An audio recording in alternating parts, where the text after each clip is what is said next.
Assalamualaikum warahmatullahi wabarakatuh. Saya Nadia Pratiwi, NPM C1C020-142. Baiklah, kali ini saya akan melanjutkan materi tentang ekuitas. Pertama itu ada saham preferen. Ada fitur-fitur yang biasanya berhubungan dengan saham istimewa ini. Yang pertama, keistimewaan dalam dividen, karena dia mendapatkan alokasi pertama dividen dahulu dibandingkan pemegang saham biasa. Kemudian, dividen untuk saham biasa itu jumlahnya tetap atau sudah ditentukan. Dan dia juga bersifat kumulatif. Kemudian, memiliki keistimewaan ketika mendapat alokasi lebih dahulu dibandingkan pemegang saham biasa dari pembagian distribusi dari hasil penjualan aset ketika perusahaan likuiditas atau mengalami kerugian, tetapi setelah kreditur atau saat melunasi hutang. Jika dia kategori convertible preferencer, berarti ada hak pemegang saham biasa tersebut untuk dapat mengkonversi saham istimewanya menjadi saham biasa. Keistimewaan selanjutnya yaitu dia bisa melunasi karena saham istimewa mirip atau perpaduan antara obligasi dan saham. Pemegang saham preferen ini tidak memiliki hak suara. Selanjutnya adalah dividend policy. Dividen merupakan bagian dari ekuitas, yaitu bagian laba yang dibagikan kepada pemegang saham. Kebijakan dividen berbicara tentang berapa besar dividen yang dibayarkan oleh perusahaan kepada para pemegang saham. Faktor yang harus dipertimbangkan ketika perusahaan mau membayarkan dividen kepada para pemegang saham, yaitu perusahaan tidak terlalu bebas membayarkan dividen karena terkait adanya kesepakatan dengan kreditur. Kemudian, terkait dengan jumlah dividen yang dibayarkan, itu juga terkait dengan kewajiban perusahaan untuk memenuhi secara aturannya, karena perusahaan berkewajiban membagikan dividen kepada para pemegang saham. Untuk memenuhi kewajiban tersebut, maka perusahaan harus tetap mempertimbangkan bahwa setiap tahun dia harus membayarkan dividen kepada pemegang saham. Kemudian juga dia harus mempertimbangkan bahwa kemungkinan besar perusahaan itu punya kesempatan untuk tumbuh, hingga membutuhkan dana untuk melakukan ekspansi perusahaan atau memperluas skala perusahaan. Maka retained earning atau saldo laba itu menjadi dana internal yang bisa digunakan oleh perusahaan untuk mengembangkan perusahaannya. Sehingga ketika perusahaan mendapat tawaran untuk dapat mengembangkan perusahaannya, sangat mungkin perusahaan akan menahan pembayaran dividen. Atau dia akan melakukan pembayaran dividen dalam jumlah yang tidak begitu besar. Perusahaan juga perlu mempertahankan supaya resiko pembayaran dividennya itu tidak berfluktuasi untuk membangun atau menjaga bantalan atau cadangan terhadap kemungkinan terjadinya kerugian. Kemudian, setelah melakukan pembayaran dividen, perusahaan harus mempertimbangkan jika pembayaran dividen tunai, maka perlu mempertimbangkan tersedia tidak kas yang mencukupi yang dimiliki oleh perusahaan untuk membayar dividen tersebut. Bisa juga membayar dividen dengan dividen saham. Kemudian kita juga harus memperhatikan kondisi keuangan perusahaan supaya perusahaan bisa membayar dividen setiap tahun. Tapi jika kondisi perusahaan memang tidak stabil, maka bisa jadi dalam RUPS disepakati bahwa tidak dibayarkan dividen karena kondisi keuangan perusahaan. Sekarang kita bicara tentang jenis-jenis dividen. Ada dividen tunai, berarti dividen yang dibayarkan perusahaan dalam bentuk cash. ada dividen properti. Berarti dividen yang dibayarkan oleh perusahaan dalam bentuk aset lain selain kas. Bisa dia menyerahkan dalam bentuk properti atau dalam bentuk misalnya investasi. Selanjutnya ada melikuidasi dividen. Dividen biasanya dibayarkan oleh perusahaan itu diambilnya dari saldo laba atau return earning. Tapi jika saldo laba perusahaan tidak mencukupi, maka dividen yang dibagikan diambil dari ekuitas lain. Misalnya dengan mengurangi share premium. Jenis yang terakhir ada share dividend.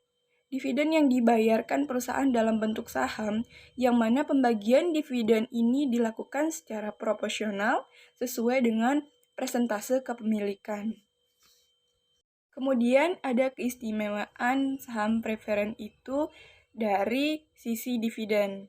Yang pertama, dia mendapatkan hak menerima dividen terlebih dahulu dibandingkan pemegang saham. Kemudian ada fitur dalam saham preferen ini di mana dividennya bersifat kumulatif. Maknanya, jika saham preferennya ini itu fiturnya kumulatif, dividen berarti jika seandainya tahun 2020 tidak mendapatkan dividen dari perusahaan, artinya perusahaan mempunyai utang atau menunggak membayar dividen kepada pemegang saham preferen. Kemudian, di tahun 2021, perusahaan memperoleh laba dan memutuskan untuk membagikan dividen, maka para pemegang saham memperoleh dividen tahun tertunggak di tahun 2020 dan dividen tahun sekarang atau dividen di tahun 2021. Selanjutnya itu ada dividen tunai. Ada 3 tanggal terkait dengan pembayaran dividen tunai. Yang pertama, tanggal pengumuman. Pada tanggal ini, perusahaan sudah mengakui atau mencatat adanya dividen pada posisi debit. Lalu pada posisi kredit dicatat adanya dividen payable. Kemudian ada record date. Walaupun namanya pencatatan, tetapi tidak ada penjurnalan. Tidak ada pemegang saham yang berhak untuk mendapatkan dividen. Karena di sini kita hanya melakukan pencatatan. Kemudian ada tanggal pembayaran. Berarti perusahaan akan mendebit atau menghapus akun dividen payable dan mengkredit akun cash. Dalam pembayaran dividen tunai harus memiliki return earning. Karena biasanya dividen ini diambil dari saldo laba. Harus mempunyai cash yang mencukupi dan mengumumkan dividen itu harus dilakukan oleh Board of Director. Board of Director kalau versinya Amerika diartikan adalah Dewan Komisaris. Sedangkan jika di Indonesia, Board of Director ini lebih diartikan sebagai Dewan Direksi. Selanjutnya, dividen properti. Jika dividen properti yang dibayarkan oleh perusahaan bukan cash tetapi aset selain cash. Contohnya adalah dalam bentuk investasi.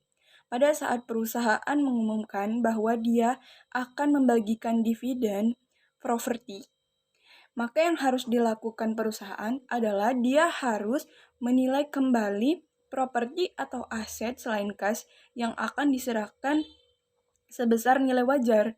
Karena perusahaan menilai kembali, maka akan ada perbandingan antara nilai wajar dengan nilai yang tercatat. Karena adanya perbandingan ini, maka ada 2 kemungkinan, yaitu terjadi gain atau keuntungan, atau bisa menjadi loss atau kerugian. Selanjutnya ada dividen likuidasi. Berarti dividen ini biasanya diambil dari saldo laba atau return earning. Jika dividen yang dibagikan oleh perusahaan melebihi dari saldo laba yang dimiliki oleh perusahaan tersebut, maka akan diambil dari ekuitas perusahaan yang lain. Dan ada juga dividen saham. Berarti dividen yang dibagikan oleh perusahaan kepada para pemegang saham dalam bentuk dividen saham. Jika kita memutuskan untuk membagikan dividen dalam bentuk saham, maka pada saat saham itu diserahkan, maka ada transaksi penerbitan saham. Pembagian dividen ini biasanya dilakukan secara pro rata basis. Artinya, pemegang saham yang memiliki persentase kepemilikan lebih besar akan mendapatkan bagian yang lebih besar pula. Semua dividen kecuali share dividen akan menjadikan total ekuitas perusahaan menurun. Buktinya yaitu waktu pengumuman, maka perusahaan menerbitkan return earning, yang artinya return earning-nya berkurang, sedangkan return earning bagian dari ekuitas.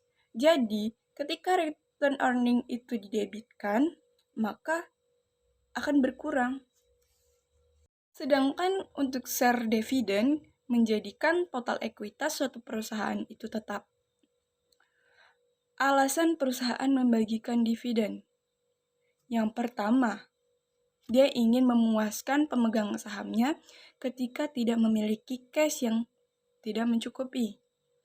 Kemudian meningkatkan market ability dari saham perusahaan atau permintaan dan penawaran karena ada transaksi penerbitan saham.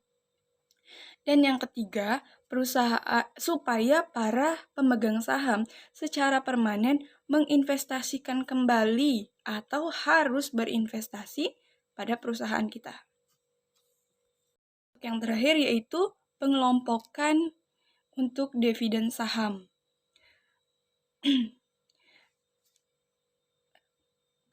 Pengelompokan untuk dividen saham ini ada dua kategori. Yang pertama, small share dividend, yaitu jika seandainya dividen saham yang dibagikan oleh perusahaan itu lebih rendah atau kurang dari 20% atau kurang dari 25%, maka pada saat kita mencatat, pada posisi debitnya ada return earning. Karena ketika diumumkan, return earning itu dihitung dengan menggunakan pengalinya adalah harga pasar saham. Yang kedua, ada large share dividend, yaitu jika seandainya dividen saham yang dibagikan oleh perusahaan itu lebih dari 20% atau lebih dari 25%, maka kita akan mencatat return earning pada posisi debit, itu sebesar nilai nominal dari saham tersebut.